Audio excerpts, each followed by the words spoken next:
Hello and welcome to episode number 3 of Indie Game Life, the show where we try to give you an insight into the lives and experiences of indie game developers. On today's episode we have YAKAN Dominique Bran of Kiro'o Games, creators of Aurion Legacy of the Kori-Odan. Without further ado, let's begin. Hi, I am YAKAN Dominique. I am co-founder of Kiro'o Games and lead game designer of the studio. And you are here in Kiro'o Games in Cameroon, in Yaoundé. And well, hello from Cameroon. Okay, how did it all begin? Or maybe I should introduce Kiro'o Game. Maybe. Kiro'o Game is a Cameroonian video game studio.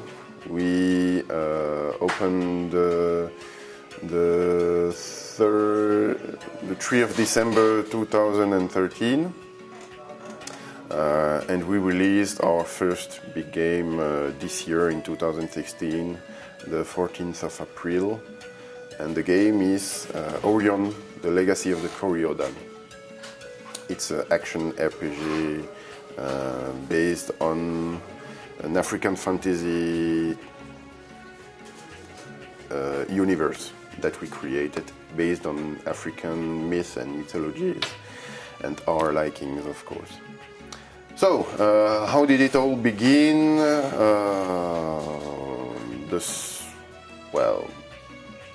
First of all, we met, Olivier Madiba and I. Olivier Madiba is our CEO and the co-founder with me.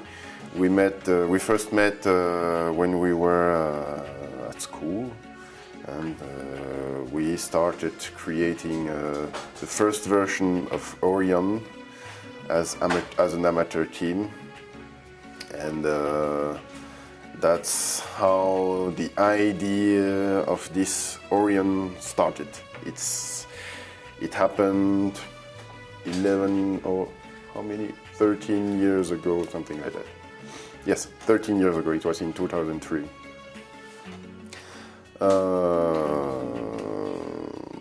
It was first just 2 teenagers not knowing about video game making, only driven by passion, and after the years, entrepreneur activities, Olivier finally decided to go on a real project, professional, and he created this Kiro'o Game studio, and he asked me to come back in the adventure of creating this Aurion game, which is the first of a series of games. So, according to me, Dominique, I've always wanted to make video games. For as long as I've played my first video games on family console, some Chinese console with many pixel games. I think they reused Amiga games and things like that. These were the first game I played, and I've always been passionate with images, art, drawing, sculpting and things like that. So video games have been, to me, like the possibility to give life to what I created. My favorite characters in video games, to give you an example, are I don't know if you know the game Plane Escape Torment. In that game there is a secondary character named O. It's just a philosophical character you meet in a tavern, and you can have a long philosophical discussion. If your character has a high level of They called it intelligence and wisdom. High levels of intelligence and wisdom could give you access to other possibilities in the dialogue. This is one of my first beloved character, and I also love Geralt of Rivia and Kratos. The childhood game I will talk about is, I would say, the first that really made me dream was Lens of Lore on PC. Lens of Lore from, what's the name of the studio? Westwood Entertainment Studio. Yeah, that's it. Lens of Lore, the first one. And the most memorable things I've met in a game, probably the impact of your characteristic in the game Planescape Torment, and the freedom you could have in Fallout, in the Fallout series, the first and second, most of all, and probably the epicness in God of War series. These were the three most memorable things I can think about in my life as a gamer. Alright, now about the team. As I said, we are three co-founders. There is Hugues Guaffo, Olivier Madiba, and I, Dominique YAKAN Bran. We met during the development of the first version of Aurion when we were just teenagers. And once Olivier decided to go more professionally and creating the studio Kiro'o Games, he worked with other people who followed him and embraced his dream. And we now have a team of 20 people. So presenting you them all would be complicated, as we are Saturday today, they are not here. But we are a team of 20 people. So how does the brainstorming go, the brainstorming sessions? At the beginning, we weren't professionals, the three founders, so it was just throwing ideas and making choices and see if it works, if it's possible, what are the limitations, technical limitations we have, and things like that. Now we basically follow the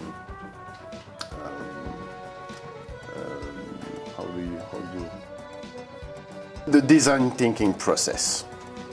That's the term. So now we use the design thinking process in our brainstorming session. We focus on feelings and our customer mindset to create a product. All right, now a bit more details about me and the team, how we make the game, our process and things like that. I have a lot of questions. And so, my favorite games and genre. I'm more the kind of old type gamers. I'm not only fond of oldies, but I like challenge in games. I like good stories. I like when I can feel passion in the game I play. Then the type of games I like are RPGs, tactical games, strategic games. I love, for example, the XCOM series. Love it. heroes of Might and Magic, Witcher, the Witcher series, the Elder Scrolls series. I also love fighting games. I love Soul Calibur, and I am quite good at it. So if I should say, it's role-playing games, fighting games, strategy games. These are the three specific types I love. And I also very much love this new wave of indie games with simple mechanics, simple and smart mechanics we are having more and more these days. So what I'm specialized in as a game developer, I am a game designer, so I design how the game feel, the gameplay. I make the link between the art and the technical aspect of game making. And I'm specialized in animation. I'm an animator. I've studied in Belgium. I have a degree in animations and things like that. That's how that's my. Well, I've always loved the drawing, so that's my passion somehow. So here now more about the whole team here in Kiro'o Games. We want to make games to influence the minds. Let's say it like that. To bring, how can I explain it in English? To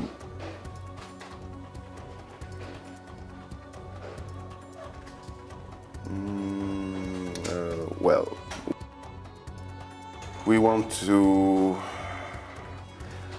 bring fun and education at the same time in the game we make, and bring the African different cultures, highlight them in this gaming industry.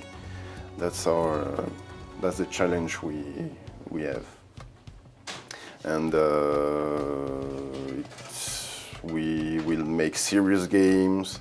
We already have made Aurion, which is a role-playing game in which you follow the path of being, the inner path of being a leader, and also the inner development as a king and a queen and as a couple, for example. We made our engine. We created the Astral engine to make Aurion,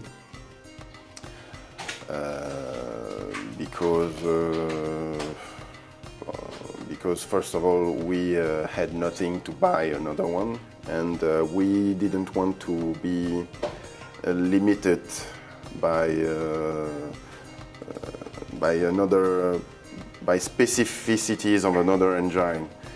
As we had a lot of different gameplay ideas we wanted to put in the game, we started making the Astral engine, which was just as good an idea as it was maybe not, but we managed, and we have a game we are quite proud of.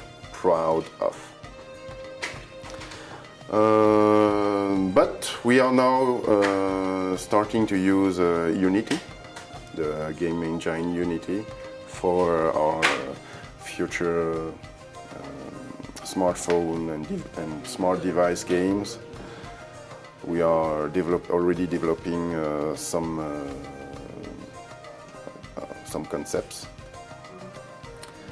and Yeah, maybe we will use again the Astral engine and make it evolve, but we are not sure about it. So we are open in learning how to use different tools. So we'll see with the development and with how we become good at using Unity. If ever we have to change or not, we'll see about that in the future.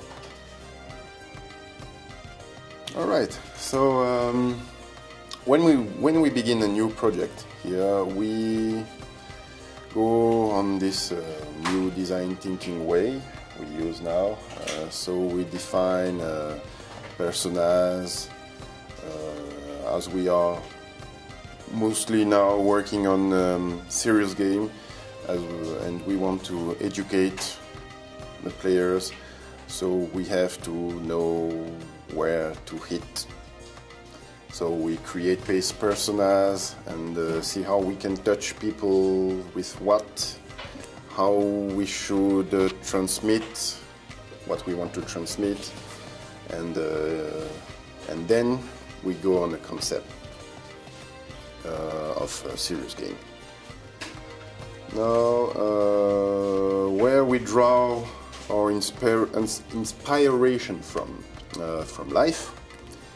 We live in Cameroon, in Africa. There are many things we can see in life that we want to bring in this media, video game, that are quite bucolic or funny. And of course, we draw our inspiration from our passion for video games. We play as much as we can. We draw inspiration from other games, mangas, comics, BDs, European BDs. We draw our inspiration from everywhere we find an interest. So that's how we work. Now, when the platform we prefer to use, the distribution platform we prefer to use, Aurion is on Steam, but personally I prefer going to events, seeing the fan and selling there. That's my most preferable way of distribution.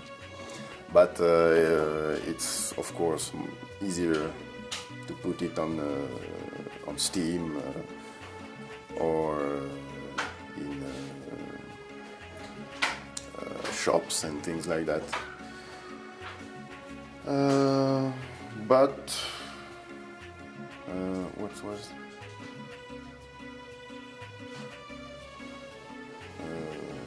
We are in Cameroon, so the different possibilities we have here are much less than you could have in the US or in Europe. So we use the card we have, and we try to bring new possibilities in the country. We are, for example, trying to work with Google to bring the internet transaction more easy in Cameroon and things like that. So there is a lot of work to do, as I said. Now, we are not the only game development studio in Cameroon, but we are the first, and we are the sole professional one. The others are still trying to make their to have their part in the game, the game creating game. So we are quite pioneers here, and we can't, as we have created our studio from nothing, we can't really say if our method is the good one or if our other game creator in Cameroon do the same. To that, you have to go and ask her how they do it. We only have the example we have, and that's the only thing we can share about their experience. I think they have their own, and they can talk about it if you can communicate with them. Now, about Steam, as we are on Steam, it was quite a work to get on Steam indeed, as we came from nowhere. Nobody somehow knew about us, so it was a lot of work, a lot of communication work, and finally we got green-lighted, and that, I think, is the turn point for us to be on Steam today. So I think that idea of greenlighting from the community of Steam is an opportunity for unknown indie developers like us. So the way when we start development, the way we approximate the budget is based on the salaries, the needs of the studios, and you know, we have costs that we have to neglect somehow if we want to live on. So we base our budget on that, and the price of the game on that, and the communication, and all the avenues of monetization we can have. We are open to all the avenues of monetization we can have. We know that some people see DLC as a way of grinding more money, but to us it depends on the continue. If you accept to pay for a game and the work that has been done in this game, then if you have a content sufficient for the price, there is no problem in paying for DLCs and things like that. The idea is depends on the well, DLC or not DLC depend on the quality of the content and the quantity of the content. We are, well, of course, we all like when life is generous. So we love bringing, if we bring DLCs, we will want this DLC to have enough content for our fans. Indeed, that's the base for me. Now I see a question about VR. We will someday use the VR on the way or on another, because we think, well, it's enthusiasm. We are quite enthusiastic about that technology. As old gamers, we have always wanted to be in the game, and that VR technology is, to me, it's like a new way of thinking, game making, new way of approaching action, scenarios, gaming possibilities. So one day or another we will jump on that technology and we will try to have something awesome with it. That's the idea we have. Now, about I see a question about our opinion, my opinion between AAAs and indie games. Well, AAAs are there are good AAAs, there are bad AAAs.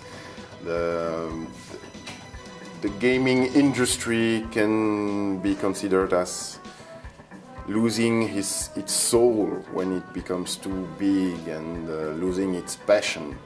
And yeah, I can agree with that idea, but you can see AAA games that are full of passion and full of something to transmit to gamers. So to me, it first of all depends on the mindset you have in the company and what you want at first. If it's money or if it's doing something good and having pleasure doing it. There are AAA companies that have this mindset, I think, and they usually have great games. I think, for example, about Blizzard. Usually, I'm quite fond of the games they have. And another example is Red Dead Redemption. I really thought that this game was full of something. It had a soul. Now, indie games, there are good indie games and bad indie games. It also depend on the mindset. They are more subject to have this passion mindset, of course, but there are artistic and technical needs for good games, and well, it comes with work, time,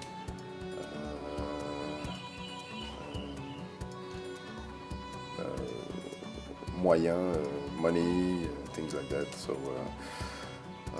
it's not easy to be an indie game developer, but it gives maybe it gives more freedom in your work, and I think that freedom brings passion and heartful results.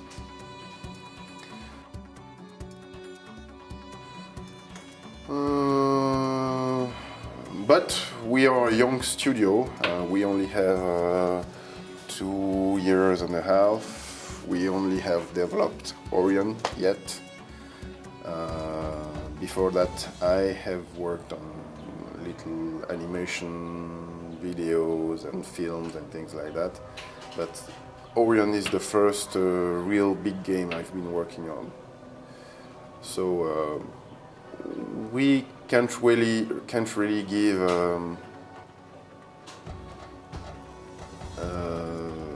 an explanation or a solution or lessons on how to make a game.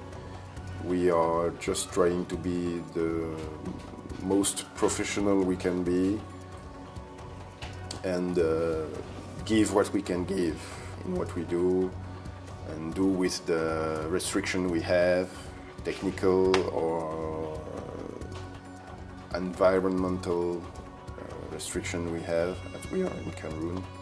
There are environmental restrictions, as for example, internet is not working every day or at its best, or sometimes we have power cuts.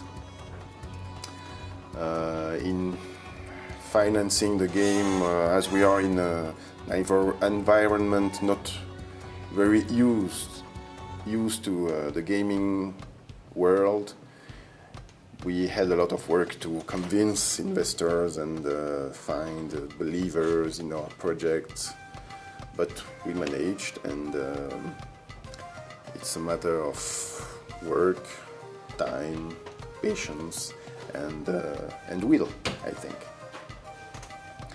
Now we are working on a serious game named Le Responsable in French. It's just a game, a concept we are working on. You already have the gameplay, what it will talk about. It's a serious game. It's a mobile game. and you are in the shoes of a man responsible in budgets in the development, and you have to face many issues like corruption or civic problems in the population, and the family problems you can have that can bring you yourself as a gamer, as the player, in a situation in which you have to choose if you use the budget for yourself or for the development. It's a serious game to sensibilize about corruption. That's the project we are on, and we are also working on sensibilization videos for our community in Cameroon and in Africa, if we can expose it out of our country. So, in my opinion, the best way to promote the game is to be everywhere at the same time. Of course, that's the easy answer. But of course, social media are a cheap possibility to promote the game. Try to be in every event you can be.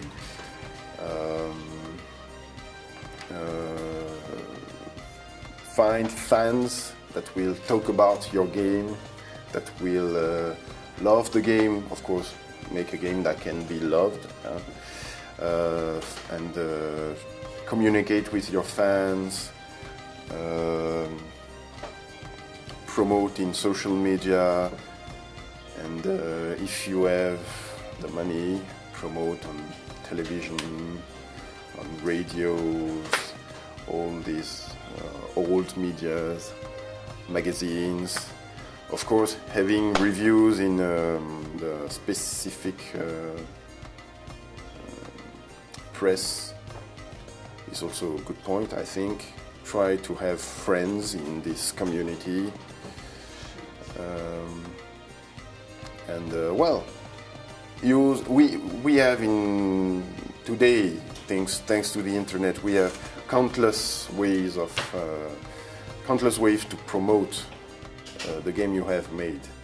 I think today, with the big community of indie developers growing, to be seen, you have to use everything in your position, in your possibilities, to promote your game. And if you are a studio like us, it's even more important, as you have a brand to work on, and costs. You have to you have to be rentable. You have to make money somehow. So you can't just choose one way to promote and refuse another. You have to try to be everywhere. Now, there is a question about piracy. So, in Africa, I don't know, I'm not sure if you know about the game industry, the game selling industry in Africa out there in the world, but there is a lot of piracy indeed. My point of view about it is that yes, you can use piracy as a way to promote your game, because when people copy your game, it's somehow that there is an interest in your game. So piracy can be indeed a way of promoting a game, but if you want to make money, it's probably not the best way. So I can't condemn piracy, as there are still in Africa very few ways to even to buy a game, and we don't have access to all these games you can have in Europe or US.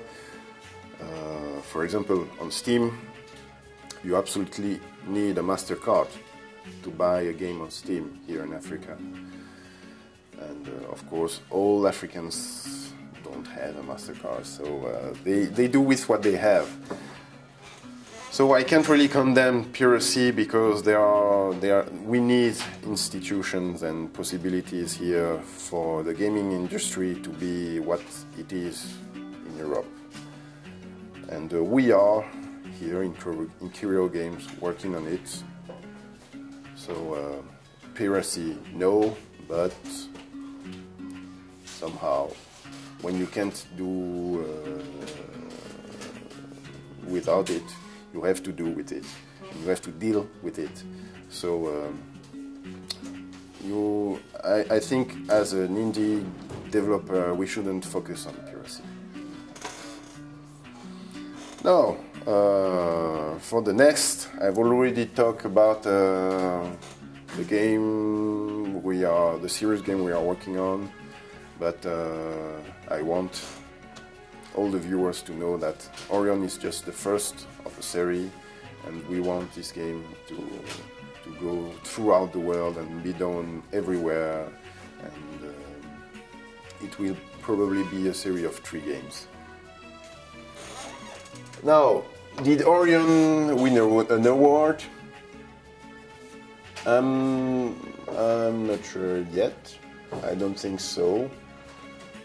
We have fans that already have written us, telling us that they love the game, the story, the gameplay, and the symbol of this new gaming industry coming from Africa. So we are quite proud of what we've done, but I don't think we have official awards yet. Well, we've been invited in the YALI program from Obama. We have been seen in many medias like the Wall Street Journal for the potential we have and for the quality of what we do. But we don't have any specific award yet. And I think, well, the best achievement, my personal best achievement in this is the fans. The fans we have. We have some great fans writing to us and telling us how good the game is. And of course, the game itself, I think, is a great achievement, as it was a lot of work, and we are proud of what we made.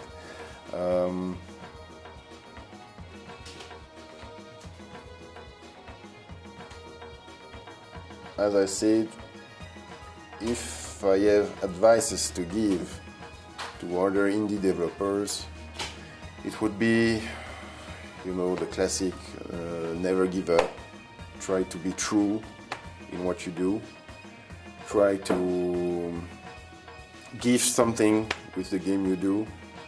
I mean, at least as a feeling, make feel something to the people you give, to the people who play your game, to your players. And use every tool you have for communication, because if you don't, even if you make the best game in the world, nobody will know you even exist. Now, thanks a lot for watching until now, and thanks to the Indie Dev series, live series, for giving us the opportunity to talk about us and what we do. And yeah, have fun, play, and try Aurion the Legacy of the Kori-Odan. It's on Steam.